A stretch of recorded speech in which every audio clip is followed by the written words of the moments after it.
Thank you. This meeting of the Littleton Licensing Authority will come to order. Can the clerk please call the roll? Chairman Bradish. Vice Chair Cole. Here. Authority Member Buchanan.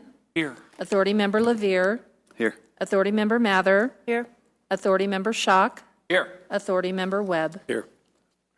The next item on the agenda is the approval of the agenda. Is there a motion to approve the agenda? So moved. I'll second that. All those in favor?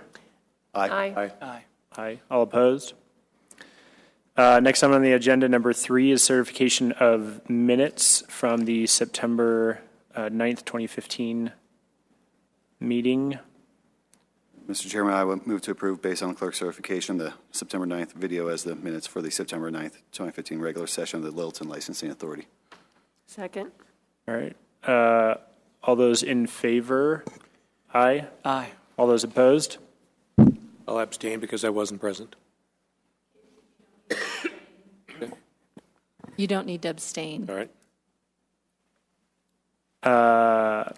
There are no scheduled renewal hearings. The next item on the agenda is item number 5, liquor license application hearings. Vice Chair, can we take just a brief moment? I don't think that, I'm still not getting streaming. Yes. We're not at. Okay, yep.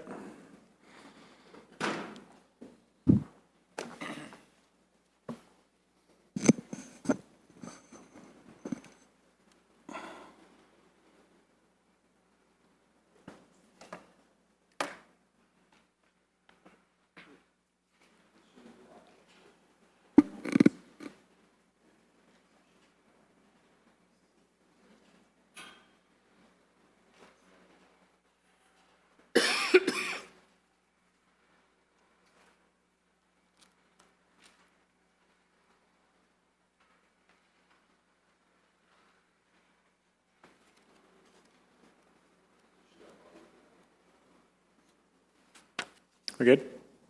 Okay. Back to the agenda, item 5, liquor license application hearings. There's a resolution to approve a liquor license application for T Love Littleton, Inc., doing business as the Woodhouse Spa Littleton, 8351 South Park Lane, Littleton, Colorado. Excuse me. We will have a resolution at some point. Would the city like to admit, or do we have exhibits to admit? We do have exhibits A through G. Is there a motion to approve exhibits? Mr. So Chair. moved. I will second. Do you have a second? Okay, so a motion to approve exhibits A through G and a second. All those in favor? Aye. Aye. Aye. All those opposed? Do we have a representative of T Love Littleton? Good evening. ladies and gentlemen. My name is Christopher Carr. I'm with the law firm of Dildal, Karsten, Berker, and Hutchings. Present with me today is Tina Lovelace, Jeff Sporkin, and Max Scott, all on behalf of T Love Littleton, Inc., doing business as the Woodhouse Spa. We're here ready to answer any questions that you have and present any evidence that you require, and we'll proceed however you'd prefer us to proceed. Okay. We usually start with a description of, the business. You walk through, what's the business model, things like that. If there's anything you want to point out in the application, feel free. And then we usually move through the petition, and then obviously we'll have any questions as we go from the authority. Perfect. I'd ask Ms. Lovelace to come up with me because I think it's better to hear from her than from me. Okay. And I don't know if you want me to ask questions or just have her tell you what it's about. I can do this however you prefer. Either format is fine, whatever the two of you are comfortable with. So, but could you start by just stepping up and identifying yourself for the record? Absolutely. My name is Tina Lovelace, and I'm the owner of the Woodhouse Day Spa in Denver, Colorado, and soon to be Littleton. All right. And for all the non-attorneys who come in front of the authority, we ask you to, we swear you in. So do you swear or affirm that the testimony you are about to give before this authority is truthful? I do. Okay. Thank you. Go ahead. tell them what your business is about. Okay, great. I opened the Woodhouse Day Spa in Denver. I think this is probably the best way to kind of explain our business model. I opened the Uptown location almost 11 years ago. It will be 11 years December. And we have thrived and done a wonderful job. We employ almost 50 people at that location. Over 10 years ago, that Uptown area on 17th Avenue was in disarray. We've been a big part of that revitalization of that neighborhood. We've done extremely well. We've won numerous awards, Best Spa in Colorado, 5280, tons of awards there. And I think what sets Woodhouse apart from other day spas is the fact that we really focus on the guest experience. It's the ambiance, it's the building, the grounds. It's when they walk through that door. We even have a spa dog. But it's also every element that touches that guest, the robe, the beverage, how we greet our guests, and then it's about that great massage. So we serve wine and spirits at our current location. And we collect all their data when they check in. But I think that's what separates us from other day spas is the fact that we don't focus on just a great massage or facial. We focus on a great experience and all the elements that touch our guest. Can you explain who serves alcohol at your location and how you propose to do that in Littleton? If Sure. approved? It's our management team. Our alcohol is always contained. We have it behind the counter, and none of our technicians ever serve our beverages. And we only give one complimentary beverage per guest when they check in, and we document every beverage that's given out. So our point of sale system, we have a comment area. And we put one mimosa or, one glass of wine. And so we know that guest has already been served their one beverage. Every other beverage beyond that is charged for. And then we put the second beverage in the system. So that's how we know, and that's how we track our guests and what they drink. And are the people that serve alcohol trained? They will be. They are in Denver. I've gone through training. I am going to be doing some staff sharing between Denver and Littleton, and those individuals have been trained, but all of our new staff that we are bringing on board will be trained either with tips or through Max.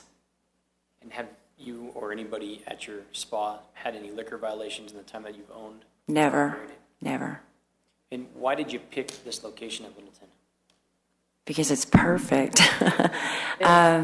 I have an eye for these things. We converted the old Merritt House bed and breakfast into our Woodhouse Day Spa.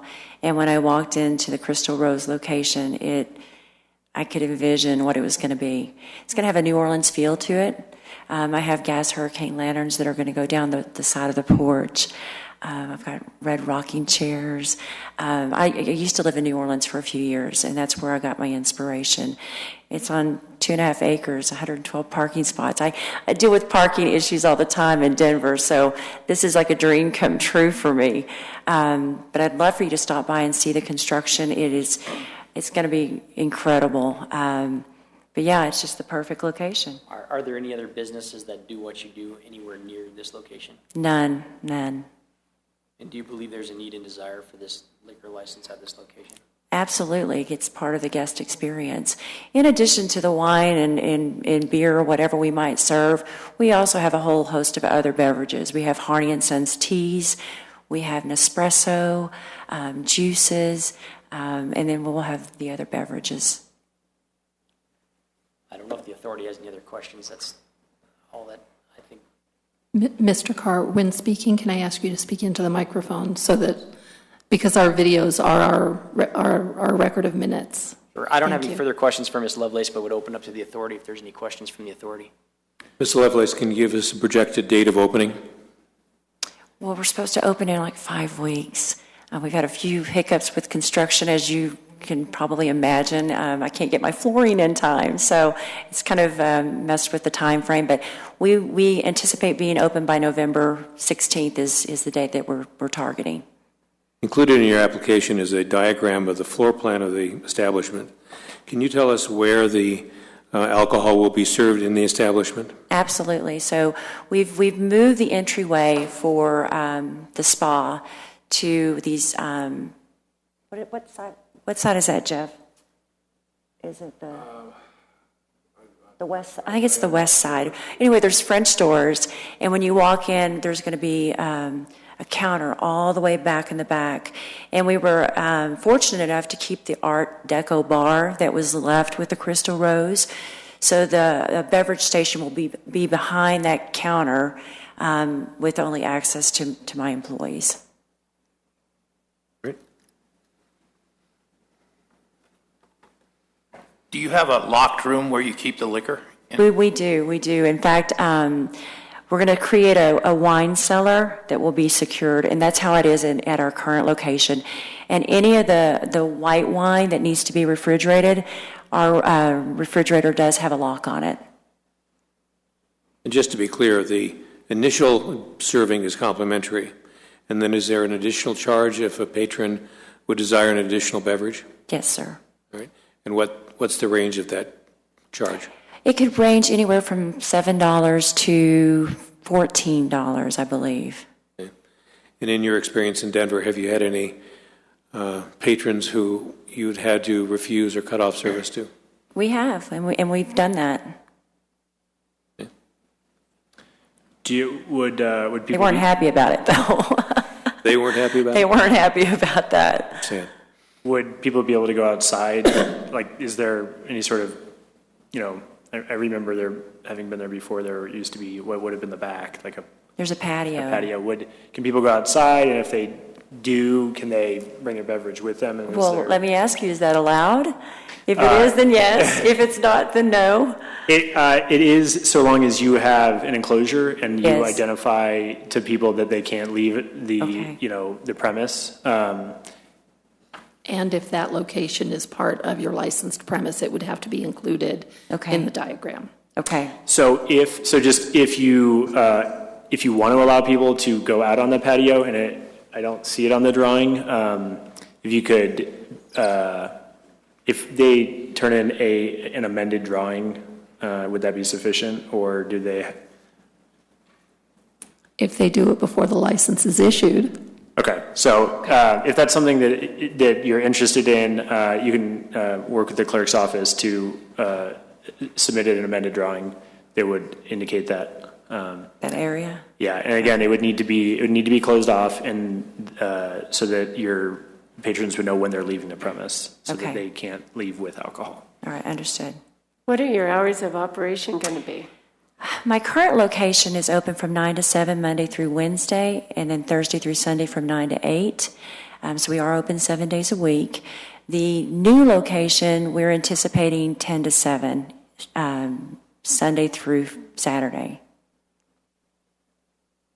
I would imagine you would get something like a bridal shower and lots of women coming in, and perhaps maybe some of them want to bring their own alcohol. You don't permit that. Absolutely not. My other question is for the city. This is an application for a tavern license. Tavern license, is there a food requirement?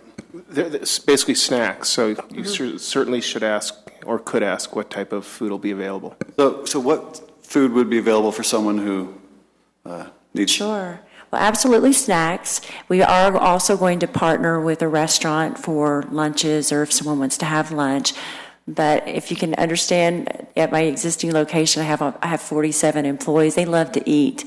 So we do make sure that we have food readily available for individuals. So we anticipate that we'll probably have sandwiches or maybe burritos or things like that are available if somebody is hungry. But for the city, there's no percentage requirement. Correct. It's just snacks and sandwiches is what the statute says. Is available. Okay. Yeah. Okay. Ms. Lovelace, this is not pertinent to the license, but as a matter of curiosity, what's the average age of your patron? Oh, goodness. I would say 30 to 50 is basically the range. Thank you. Any other questions for Ms. Lovelace? So alcohol will not be served to them in the rooms? It will only be, It'll only be served to them at check-in, and then they will go into our relaxation area, and they'll enjoy their beverage, and at that point, the therapist will collect the guest and then take them to the room. We collect all the glassware. We do a sweep to make sure that the area is pristine.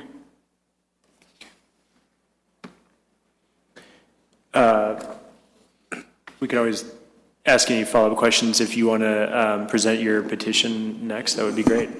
Thank you. Thank you. Thank you. Next, we call Max Scott.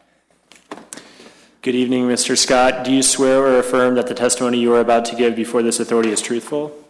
Yes, thank you. And just to make sure that the microphone picked it up, will you identify yourself, please?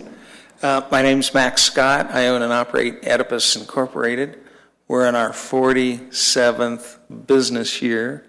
Our office address is 1216 Tipperary Street in unincorporated Boulder County. I say that so I don't get the jokes. And we have a post office box for business mail. Keep going. Before the survey results, I might mention that a while back, the state legislature created the Responsible Vendor Act. That's 124710. Then that is referred to in the, now they're calling them rules, they're regulations, but it goes on ad nauseum as to what responsible vendor training, alcohol training is. We submitted and were certified several years to do that. And we also have a bilingual training program. My wife's a professional Spanish speaker, translator. Who cares, Max? But I've discussed with the client about doing some responsible vendor training. We do it on site. And then if everybody passes the test, they get a certification. And to the patio question, we train and provide a warning notice, which is under, that goes on ad nauseum. Unlawful Acts Part 9, and what the warning notice says, it's in addition to the warning notice that goes with the existing licenses. It says, no alcohol leaves the premises. I can read it exactly if you want. $250 fine, and if the applicant, the licensee, has that posted and they're trying to control that, then in theory, if somebody sneaks alcohol out, it's up to you folks. They haven't got a violation.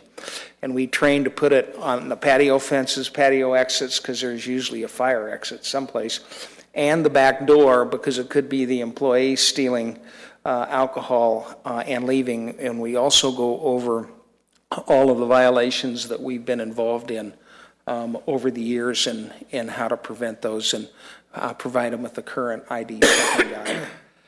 And once they've hired us, and in this case paid us in advance, thank you very much, they can consult us anytime they want. I've gotten calls on a Saturday night saying, the police are in here, da-da-da-da-da, and they say this 18-year-old waitress can't serve. Well, it's an H&R license, and she can if they have a 21-year-old. So if I might, I'd move to our survey results. Did you folks all get a copy of that?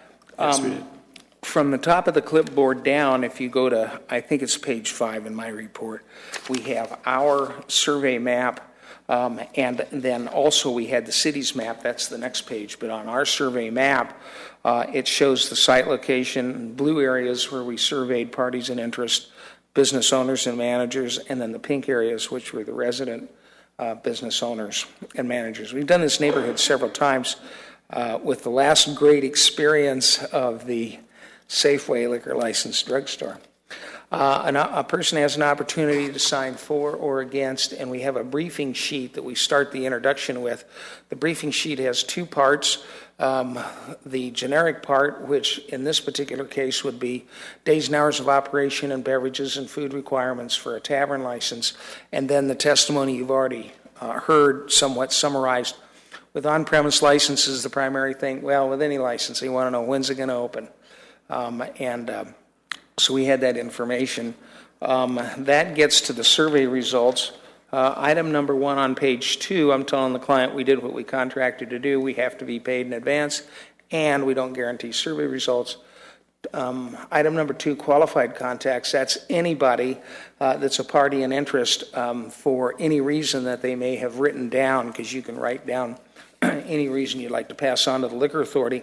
And perhaps I'll just summarize to save time, but in this survey category, we had 97% favoring the issuance of the license. These are the kind of results that we get for hotel restaurant licenses. Usually they get the best results. Taverns, kind of associated with boogie joints, tend to get more conservative results. And then in the final category, number 3, if you subtract out the one abhorrence of alcohol, that's a Supreme Court term, abhorrence of alcohol. If you don't consume alcohol, you don't have a need for it. That's the purpose of the hearing. The survey result goes up modestly, about 0.5% or so. Both survey categories show a need and a desire for a new restaurant. And let me see here. A margin of error is 2% approximately. So added in, subtracted out, both categories are well over 50%, and that's all I have. Thank you. Any questions from the authority? No, it looks pretty thorough to me. Yeah.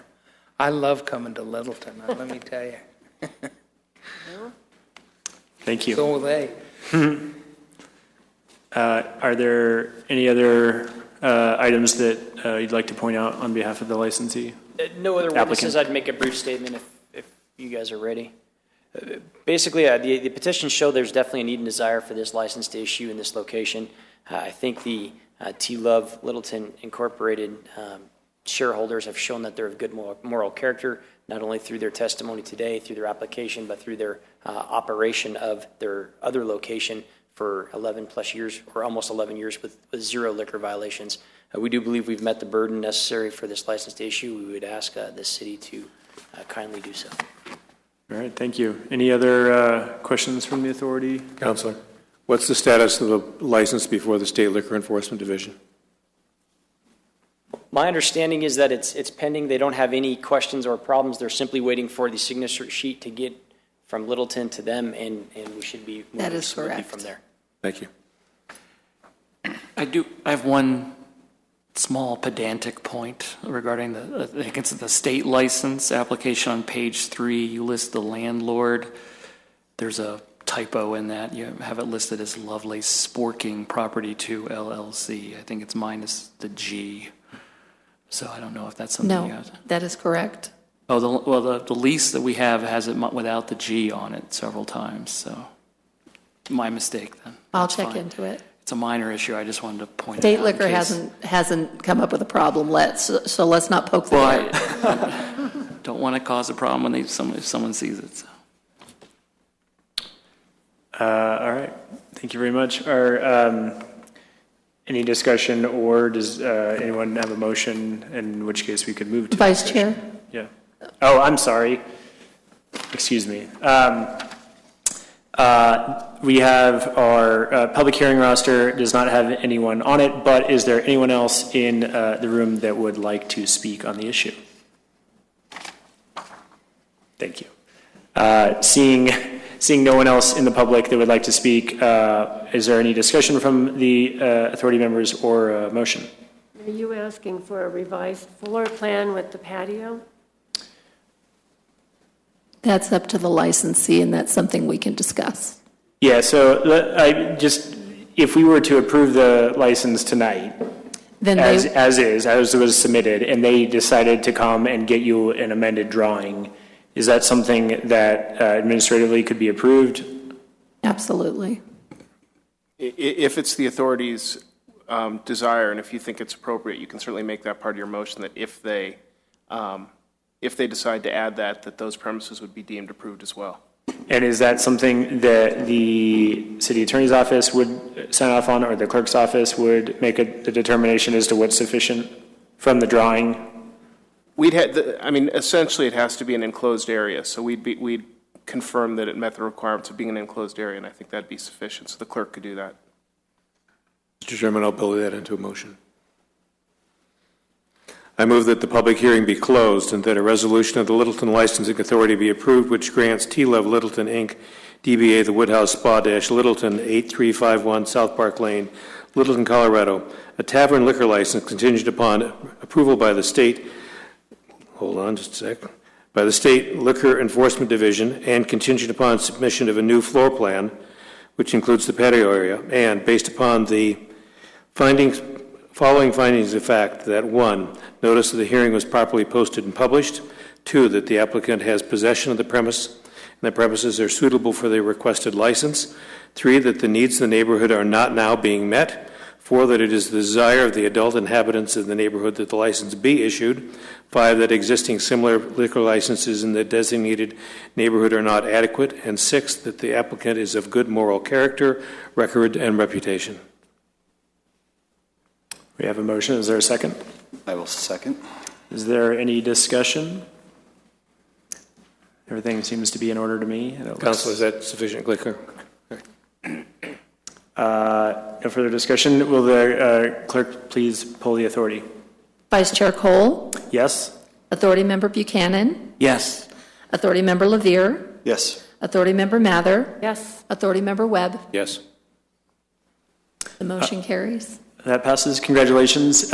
Please feel free to reach out to Colleen if you have any questions on getting the revised drawing submitted. She'll be happy to walk you through that. And welcome to Littleton and wish you the best of luck. Come. Good luck. Thank you. Thank you. The next item on the agenda is item 16A. Are there any reports from the staff? Not at this time. Nope. Are there any reports from the authority members? 16B. No. And nothing. I had a couple questions. The pending transfer of the old mill premises to the new, it begins with C, I can't remember. Cliffhangers? I'm sorry? Cliffhangers. Cliffhangers, all right. It's still pending at this point. Okay. And I noticed a transfer of ownership for an establishment in my neighborhood, Littleton, or Columbine Liquors. Can you provide some detail about that? We have an application on file to transfer. We're still working on background investigations. All right. Is it a sale or is it a transfer within the established licensee? They did sell the business, and as part of that, they transfer the license. So it's to a completely new entity. Okay. My question would revolve around the Toad Tavern, back taxes paid, and They have met their burden of their stipulation, yes. And just for our information, when's the Toad Tavern's next period of renewal? Give me one moment and I'll tell you.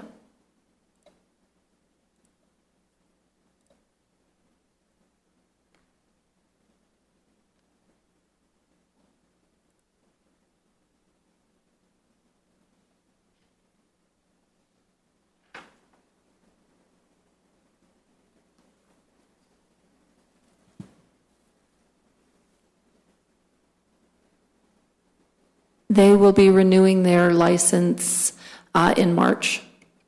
Okay, thank you. So along with the back taxes that they have, are they continuing their monthly also? At this time, they are staying current, yes. was there a change in ownership? Not since they were in front of us, no. There was a change of ownership last year to these new owners, yes. Well, she's trying to get him off, she said. They right? have not submitted anything to remove him from the license at this time. And do we have any hearings coming up in the November agenda? Not at this time, no.